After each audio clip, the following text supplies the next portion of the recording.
Hello, everybody. I am back for your Friday update. My name is Jax James, and I am NORML's State Policy Manager.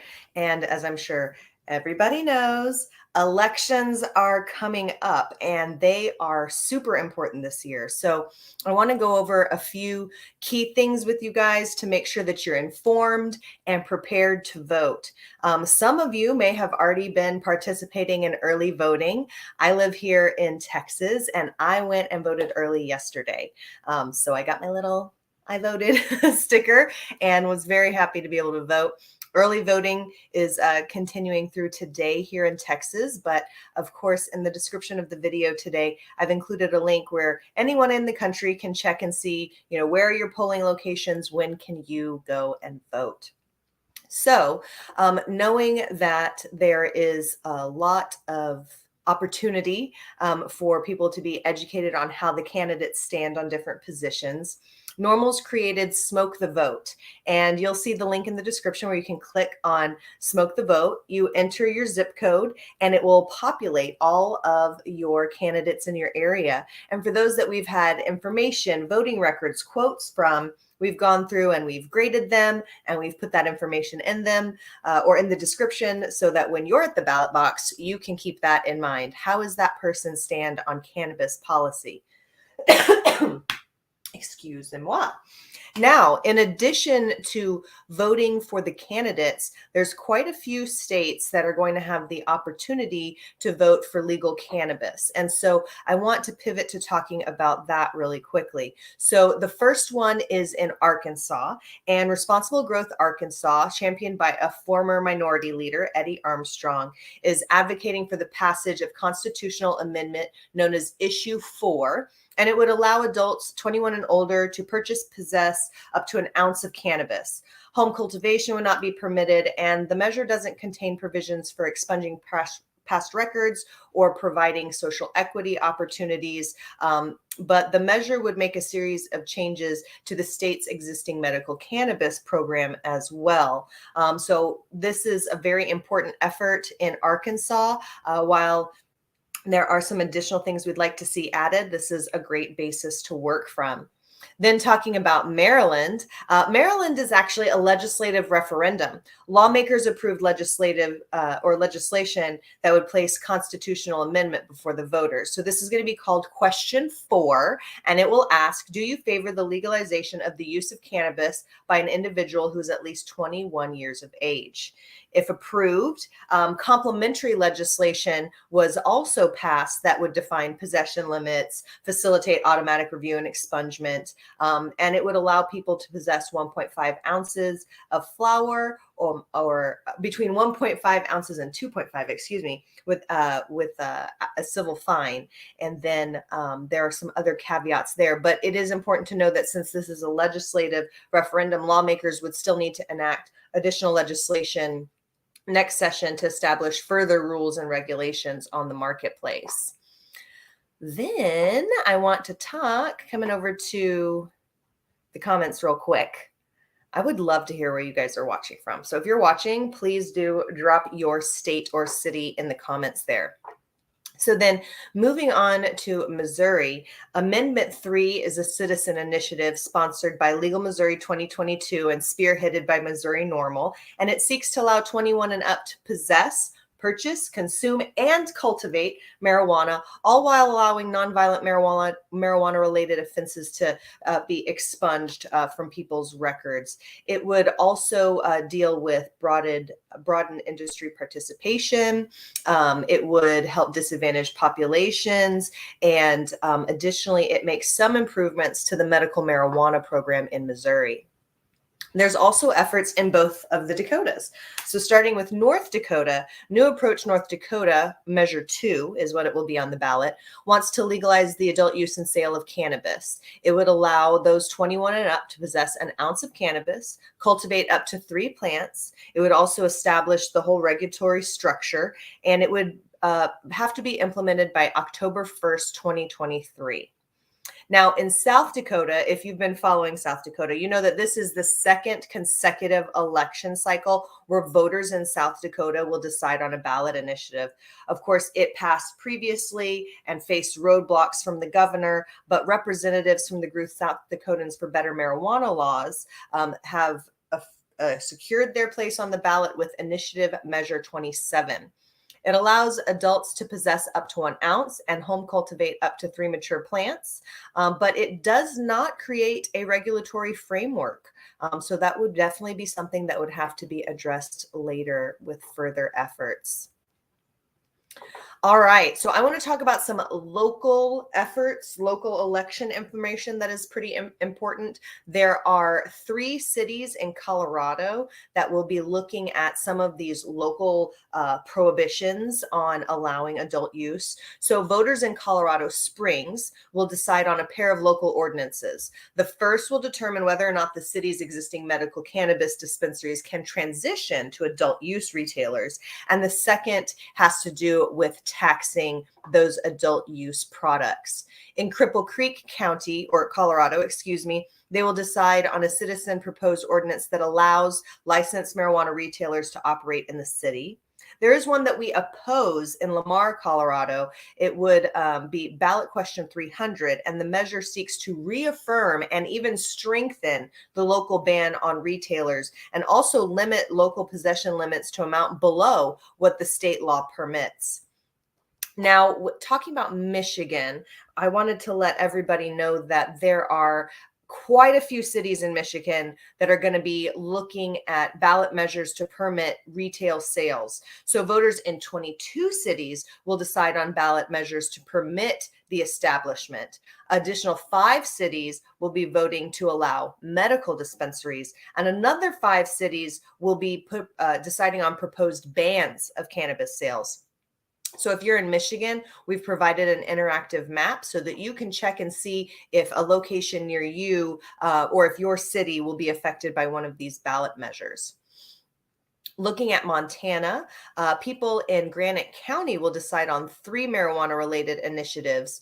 One would repeal the county-wide moratorium on the adult use of marijuana, and the other 2 would impose taxes and deal with the sales of medical and adult use products. Now, in Great Falls, Montana, which is actually inside, I believe, of Granite County, there will be 3 marijuana ballot issues. 2 deal with the taxation, and a third is asking Great Falls voters to prohibit all types of marijuana businesses from operating within the city limits. So those are definitely important to check out in Montana. Now, in Ohio, if you've been following there, you know that over the last decade, voters in 24 municipalities have instituted these local ballot measures to decriminalize or depenalize personal amounts of marijuana possession.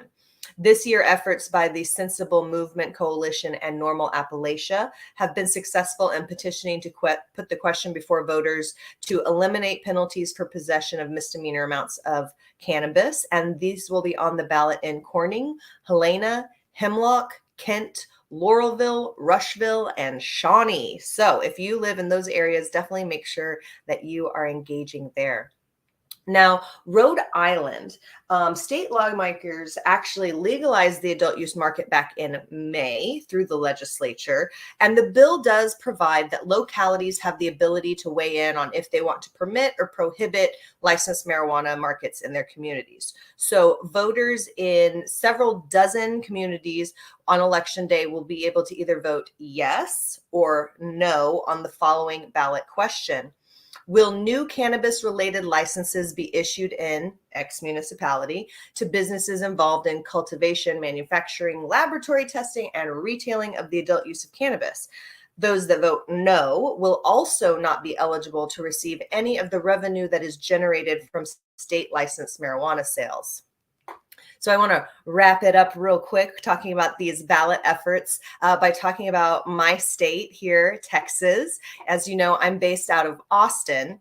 And here in Texas, the only way to change marijuana laws is through the legislature. It meets every 2 years for 140 days. However, localities have some discretion for implementing first chance programs, diversion programs, and more. There are cities that are categorized as home rule cities, and these municipalities can pass any regulation or law that they deem necessary unless it's explicitly prohibited by state law. So, Ground Game Texas is working in several home rule cities across the state to depenalize personal cannabis possession.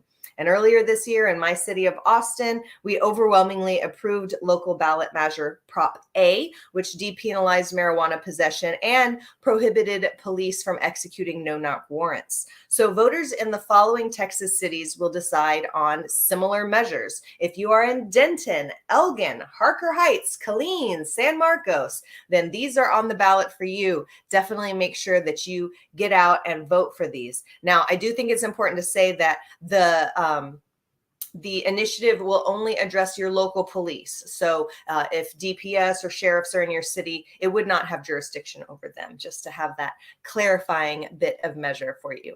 I'm going to come over real quick to the comments and see if you guys have any questions. All right, we got people from Indiana, Tennessee, Colorado, Virginia, Missouri, El Paso. Hi, El Paso in the house. All right. Great. Okay, awesome. I'm glad to see all of you guys watching from these different locations. So let's go over real quick some of the items that I covered. So if you are a registered voter, Election Day is November 8th. Some states still have early voting going on. I definitely encourage you to participate in that. Before you head to the ballot box, go to our Smoke the Vote voters guide and enter your zip code. Find out how the candidates stand on the cannabis issue in your districts. Then I also encourage you to check on NORML's Election Central so you can see, is there a ballot initiative near you that you need to be participating in? And then I want to also let you know that there's a link in the description where you can check for your polling locations to make sure that you know exactly where you are going when it's time to vote. Additionally, there are a few links that I just wanted to point out. There are still a handful of states that have legislation moving through their chambers, and you can go to norml.org/act, hover over your state, and you'll see if there's any active legislation there. Additionally, at the very top of the page, we have a couple of federal actions that I definitely encourage you all to participate in. And of course, you know, NORML has been really putting forth a lot of effort through this election season to make sure people are educated on the issues. And so please do support NORML as a consumer and patient advocacy group. Ooh, that was a tongue twister today. And become a member by joining us or make a one-time donation. We also have a great swag store that you can shop at. So I wanted to just let you guys know that those are all of the important links that you can find below. I'm going to come over one more time to the comments and see if you guys have any questions. I see one of our Missouri affiliates is putting some details about the Missouri effort there. I just went over some high-level information, but of course there are some really great details that they are putting out there for you. And of course you can go to follow Missouri NORML if you live there, and they've been putting out a lot of really great information. We've got more people from Iowa and Texas and California. All right, awesome. Well, guys, I was so happy to honor my civic duty and exercise my right and go and vote yesterday. I hope that all of you, if you have not already voted, are out on election day voting for cannabis-friendly candidates. And if there's a ballot initiative or an effort on your ballot, please make sure that you take the action to make sure that your state is doing the right thing, working with the best policy, and that is legalization, guys. We know that prohibition's a failed policy, so let's go out there and continue to do the good work of getting cannabis legalized across the country. So I am going to sign off. Next time I see you next Friday, we'll be talking about election results and what states have passed, what localities, where they passed, and we'll be tracking all of that down. So make sure that you stay tuned next Friday. I might even have a federal update from Morgan, but that is to be determined. So stay tuned, and we'll see you next Friday, same time, same place. Have a great weekend, guys.